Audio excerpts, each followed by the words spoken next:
Good morning, everyone. My name is Sri Charita Ammaneni of batch BCA CTIs from Ajankya D.Y. Patil University. I'm here to give some information about memory, which is very important topic and an operating system. First, we will see what we are going to study in this video. What is memory? What is memory management and operating system? Needs of memory management and operating system. Methods of memory management and operating system. Contiguous memory allocation, fragmentation, paging, segmentation with paging.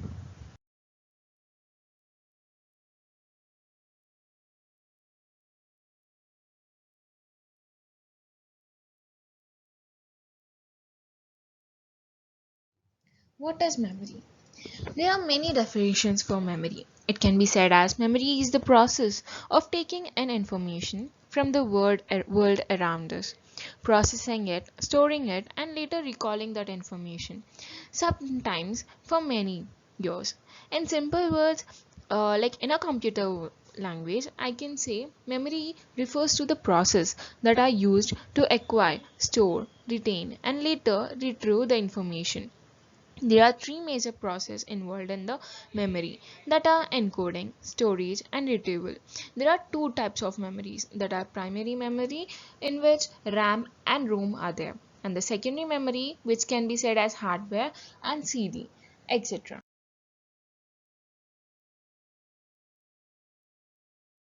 So now we will be studying what is memory management and operating system. It can be easily said it is a functionality of an operating system which handles or manages primary memory and moves process back and forth between main memory and disk during execution. So now I'll be explaining in simple words. Memory management is the process of coordinating and controlling the memory in a computer. Blocks are assigning portions that are assigned to various running programs in order to optimize the overall performance of the system.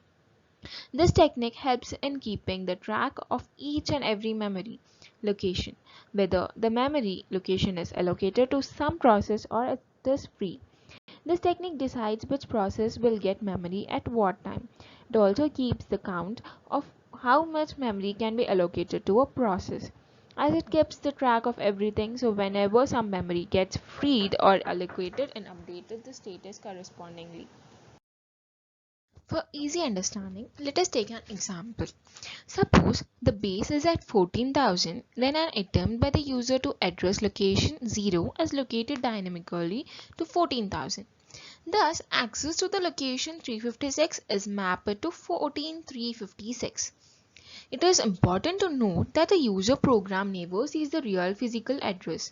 The program can create a pointer to the location 356 and store it in the memory, and then manipulate it after that, compare it with the other addresses as number 365.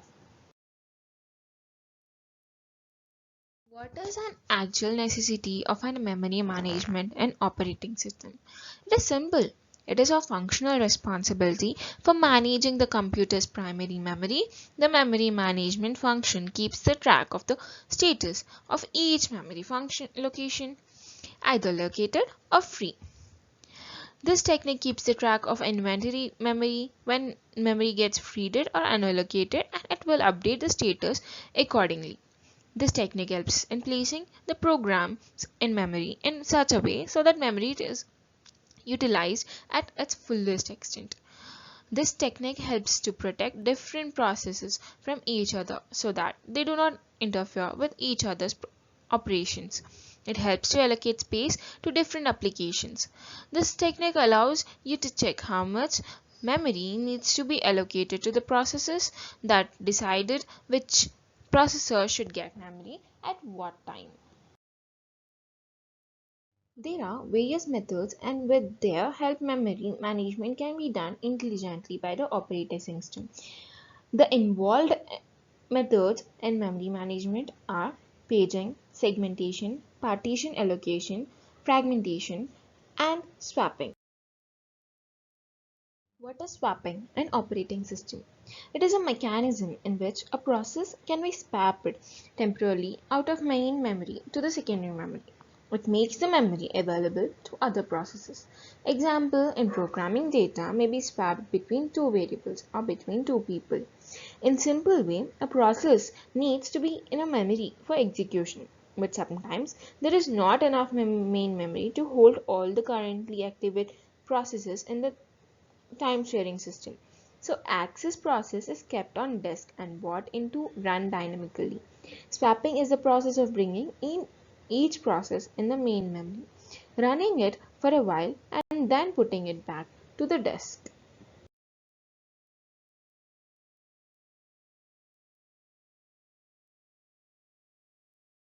Now we will be knowing what is a contiguous memory allocation. Consecutive blocks of memory allocated to the user process are called contiguous memory. The main memory is a combination of two main portions, one for operating system and another for the user program. In contiguous memory allocation, each process is contained in a single contiguous block of memory. Memory is divided into several fixed sized partitions. Each partition contains exactly one process.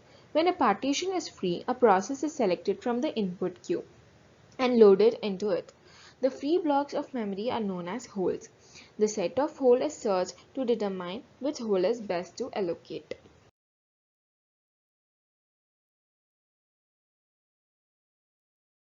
There are two techniques of an contiguous memory management.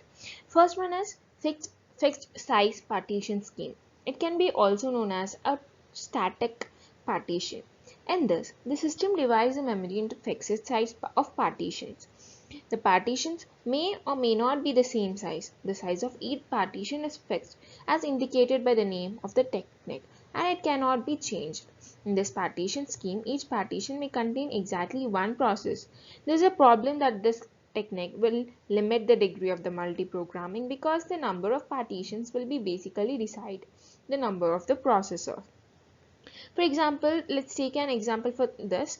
That is, we will divide a memory size of 15 KB into fixed size partitions. It is important to note that these partitions are allocated to the process as they arrive, and the partition that is allocated to the arrived process basically depends on the algorithm. And the second one is the variable size partition. This can be also known as dynamic partition, as it has come into an existence to overcome the drawbacks, that is internal fragmentation that is caused by a static partition. In this, the partitioning scheme allocation is done dynamically. The size of the partition is not declared initially. Whenever any process arrives a partition of size equal to the size of the process, it is created and then allocated to the process. Thus, the size of each partition is equal to the size of the process. What is an memory allocation? Memory allocation is a process by which computer programs are assigned memory or space. It is of three types. First, fit allocation, which means the first hole that is big enough is allocated to the program. Best fit allocation, the smallest hole that is big enough is allocated to the program. Last but not least, third one is worst fit allocation. The largest hole that is big enough is allocated to this program.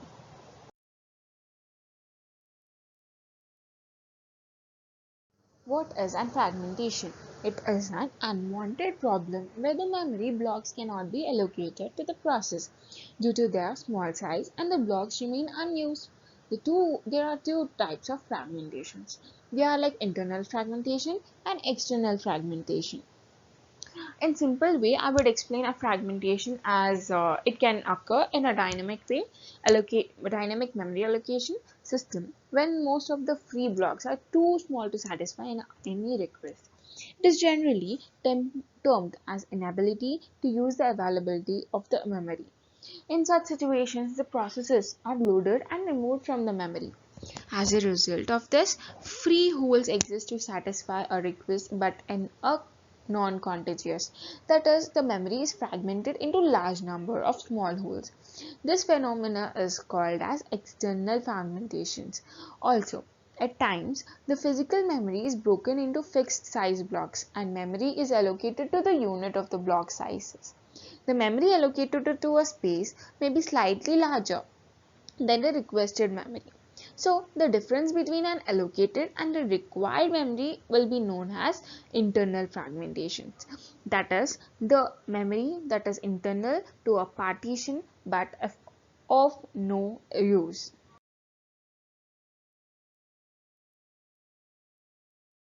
Now let us know what is paging.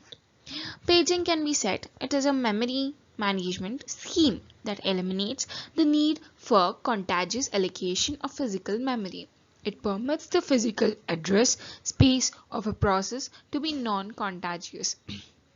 In simple way, a solution to the fragmentation problem can be known as a paging. Paging is a memory management mechanism that allows the physical address space of a process to be a non-contiguous. Here, the physical memory is divided into blocks of equal size called pages. The pages belonging to a certain processes are loaded into available memory frames.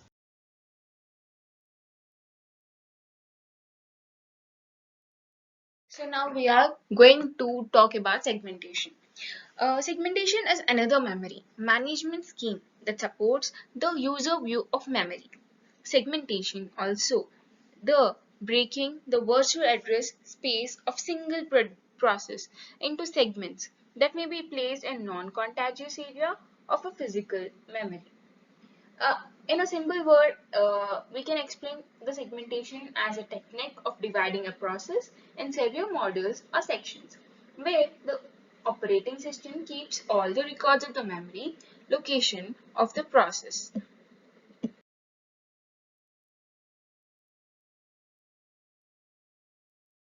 Segmentation with paging. Both paging and segmentation have their advantages and disadvantages. It is better to combine these two schemes to improve on each. The combined scheme is known as page the elements. Each segment in this scheme is divided into pages and each segment is maintained in a page table. So the logical address is divided into three following parts that are segment number which can be represented as a capital S, page number which can be represented as a capital P, and the displacement or the offset number which is represented as capital D. At last, I would conclude that memory management is the process of controlling and coordinating computer memory, assigning portions called blocks to various running programs to optimize overall system performance. I hope this video helps in knowing more about the memory allocation and what is memory and the needs of memory in an operating system. Thank you.